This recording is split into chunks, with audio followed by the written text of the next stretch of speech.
araw sa ating lahat. Ako nga po pala sa Abigail Ashley Arevalo, nagpagtanghal mula sa grade 11 News.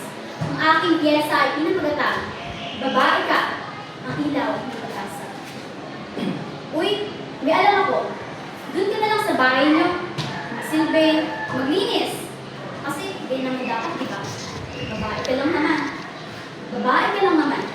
Mga salitang madalas iba to sa aming lipunan.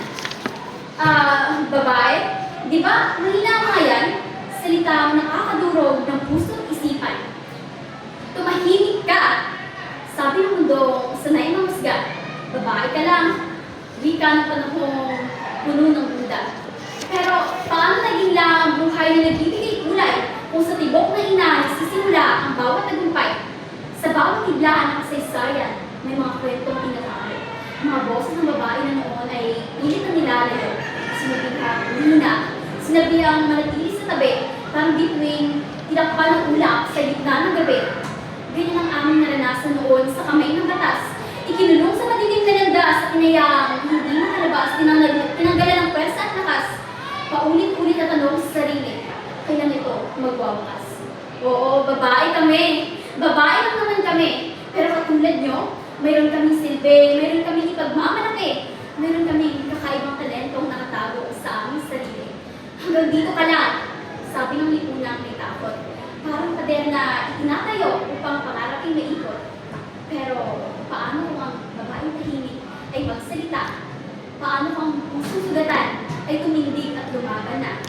Bago pa man dumating ang takot at paglimot, may mga babaeng lider, matapang at hindi takot. Sila ang babaylan, ilaw ng bayan. Sila ang tinaguriang sandigan ng isip at damdamin ng mga mamamayan. Sila ay hindi nakayuko, hindi rin nakatago. Ang mga boses nila ay parang kulog na hindi kaya ikupli o itago. Kung noon ang babae ay pinapatahimik at pilit kalimutan, ngayon ang babae ang tinig ng pagbabago at pagbangon ng bayan. Kami ay hindi basta babae lang na dapat manatiling tahimik sa gilid ng daan. Kami ang dugo ng babaylan na muling sisiklab para sa bayan. Ang mga babae ay hindi anino sa gilid ng daan, hindi dekorasyon ng mundong walang hangganan. Kami ay hindi kahinaan ng lipunan. Kami ang lakas na matagal ninyong inapakan. Kaya oras na para ikay makinig sa akin. Mga babae ay nakapangyarihang taglay.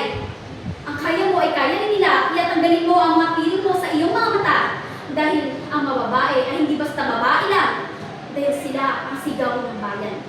Patunay na ang dugo ng babaylan ay hindi mawawala sa kasaysayan. Tandaan mo, babae ka,